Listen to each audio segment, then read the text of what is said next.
A sessão de perguntas. Eu começo com uma pergunta minha, candidato Hamilton Assis. A sua carreira política veio pautada, já tem alguns anos, mas veio pautada como sindicalista, professor municipal, né, sindicalista na prática, né, dirigente da CUT e tal. Como o senhor pretende suprir a falta de experiência num cargo executivo, caso o senhor seja eleito como prefeito? É isso.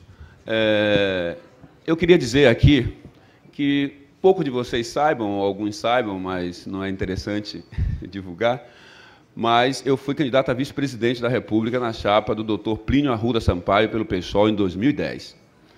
E vivi com uma das figuras que é, para mim, uma referência de liderança política nesse país, pela sua história e pela participação que teve nos diversos governos e pela influência e o conhecimento que tem.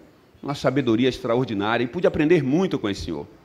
E acho que a gente não precisa ser administrador, acho que a gente não precisa, vamos dizer assim, ser um grande técnico, um engenheiro. Eu acho que nós precisamos ter uma sensibilidade política e ser uma liderança política. Isso que é importante que a gente tenha. E sei que nessa cidade tem inteligência suficiente, inclusive que pensa sobre lógica de paradigmas diferente desse que vem sendo implementado e que é relegado porque não interessa dar evidência aos seus projetos e que estão colaborando com o nosso programa de governo e que certamente irão participar e irão colaborar também, se caso sejamos eleitos. Queremos dizer também que temos excelentes funcionários públicos desvalorizados, que estamos perdendo esses funcionários para a iniciativa privada, porque não há valorização na carreira desses profissionais. E tenho certeza que nosso governo, estabelecendo um plano de cargo e salário para esses profissionais voltarão a ter amor pela coisa pública e pelaquela profissão que eles escolheram, e certamente nós teremos elementos e contribuições necessárias para que o prefeito possa governar essa cidade de forma digna, honesta e em cima de propostas que, de fato, possa tirar nossa cidade do caos. Pergunta da editoria de política do Grupo à Tarde. O senhor repetidamente fala da existência de máfias que dominam vários setores da administração municipal, mas não dá nenhum nome. O senhor pode citar alguns dos integrantes dessas máfias e como vai combatê-las? Primeiro, eu não sou investigador de polícia, eu sou político, eu sou liderança de um partido, presidente do partido municipal, e esse é um diagnóstico que nós fazemos de forma política. Nós acreditamos em que o Estado, assim, é compartilhado, né, das suas agências, né, de polícias, que, na nossa avaliação, só serve para prender preto e pobre e espancar pobre nos bairros populares dessa cidade. Se tivesse o mínimo de interesse, saberiam localizar e teriam exatamente o nome das pessoas que fazem o que fazem com a nossa cidade e que continuam impune, porque é a impunidade que permite que essa coisa continue acontecendo. Pergunta de internauta. A ex-senadora Heloísa Helena deixou o pessoal esta semana afirmando que o partido não é mais o mesmo e que todos os partidos têm malandros. Como o senhor encara essa baixa no PSOL? Quero dizer que todos os partidos são formados por pessoas e por gente. E como qualquer instituição também é permeada por contradições. Queremos dizer que do ponto de vista ideológico, isto pode acontecer com qualquer partido. Tenho um respeito muito profundo pela senadora Heloísa Helena. Lamentaria profundamente se ela se ausentasse dessas fileiras que ela ajudou a construir, porque ela foi fundamentalmente importante para a construção dessa ferramenta política que é o PSOL. Nós rompemos junto com ela, na época, em 2005, no início do debate que nós instalamos sobre a questão da reforma da Previdência. Já naquele momento nós apontávamos a virada dignada do governo Lula, que submetia-se aos interesses das políticas internacionais, da lógica de redução da máquina pública, de responsabilização dos servidores públicos, e principalmente dos aposentados desse país, né, pelo déficit pelo déficit público, quando nós sabemos que o principal problema que nós enfrentamos é a nossa dívida. Anualmente, esse país paga mais de 40% do seu orçamento aos especuladores banqueiros da nossa economia. Dinheiro que poderia estar sendo investido para melhorar e resolver vários problemas estruturais no nosso país. Quero dizer que, para a gente, seria lamentável se isso acontecesse. mas nós vamos continuar conversando com a senadora Heloísa Helena, pois acreditamos na sua capacidade, na importância da sua liderança e certamente faremos todos os esforços para que ela continue militando nas nossas fileiras. E se assim não estiver, nós certamente estaremos colaborando em aliança com o partido aonde ela estiver, com o partido dela, para onde ela for, com o partido dela, para onde ela for. Pergunta do internauta Rui Patterson. Como fazer greves sem prejudicar a população? Quais inovações seu partido tem criado ou vai criar para evitar manifestações sem prejuízos à vida da cidade e da população? Olha, a minha mãe sempre dizia que não é possível fazer omelete sem quebrar os ovos. Perfeito? Então, essa cidade, a gente precisa entender que o conflito faz parte das contradições que nós vivemos na nossa sociedade. Perfeito? Então, nós não podemos continuar pensando que essa sociedade é construída de forma harmônica e pacífica, porque esse é um discurso que encobre a verdadeira violência que submete os trabalhadores que ganham o salário mínimo e até pouco menos que isso. E não é justo que um instrumento construído historicamente para defender direitos seja negado a quem não consegue compartilhar e ocupar os espaços de poder real dessa cidade. Portanto, a greve é um espaço legítimo, e um instrumento legítimo dos trabalhadores de reivindicar seus direitos.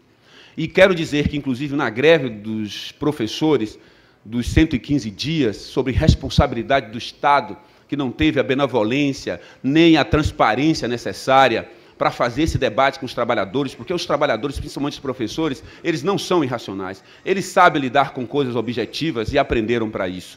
Mas o governo subestimou os nossos trabalhadores, funcionários públicos, principalmente os professores e os policiais, e não acreditou na sua capacidade de reação. Então, um governante não pode estar subestimando os trabalhadores e nem os servidores públicos. Para isso, ele precisa se antecipar, ele precisa ser transparente. E nós queremos tratar todas as movimentações dos trabalhadores, considerando, primeiro, que elas são legítimas e um direito, e nós não vamos deixar de reconhecer isso, não vamos usar a polícia nem a repressão, mas vamos utilizar, sobretudo, o diálogo que é fundamental. Mas tem uma coisa que pode ajudar a antecipar e impedir de coisas como aconteceram na greve dos policiais e na greve dos professores, que é a transparência. Eu tenho certeza, se os nossos trabalhadores souberem quanto custa a máquina pública, quanto o governo tem para investir em cada lugar, que contratos são esses que subtraem recurso público para atender interesses privados, particulares, nós tenhamos certeza que esses trabalhadores saberão compreender as dificuldades e se colocarão a serviço para construir uma cidade melhor e não farão uma greve a despeito apenas de estabelecer uma disputa mesquinha ou uma vingança qualquer. Eu tenho certeza disso, porque sou servidor público, fazemos esse debate entre nós e sabemos que o serviço que nós prestamos se destina exatamente àqueles como nós, àqueles que mais precisam. Portanto, nós estamos no meio de um sanduíche onde o Estado acaba nos jogando contra a população e a população não entendendo exatamente que o Estado não somos nós e acaba não entendendo que, de certa forma, precisa pressionar o Estado para que, de fato, ele seja mais transparente ao lidar com as questões de direitos dos trabalhadores. Pergunta da plateia, de José Silva de Jesus. Todos os candidatos dizem que vão investir em educação, saúde, moradia, segurança, etc. Se não há dinheiro que chegue para tanta coisa, gostaria de saber quais as áreas que serão prioritárias em sua gestão e por quê. Olha, há controvérsia sobre há dinheiro ou não há. Porque dinheiro, e vocês são administradores, muitos de vocês aqui, é questão de planejamento, alocação de recursos, em algum lugar ele vai aparecer, não é verdade? Então, eu quero dizer para vocês que essa cidade tem uma parte de dinheiro, sim, significativa.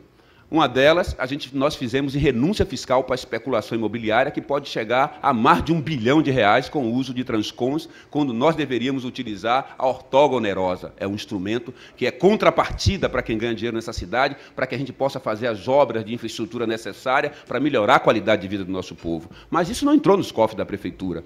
No nosso governo, nós vamos rever esse processo. Inclusive, vamos rever a LOUS, que destruiu, acabou o que já tinha de pior no PDDU, ficou pior ainda com a LOUS, aprovada a arrepio da lei sobre responsabilidade de uma Câmara comandada exatamente por candidatos co-vereadores que submete a todo tipo de interesse e não está preocupado com o futuro da nossa cidade.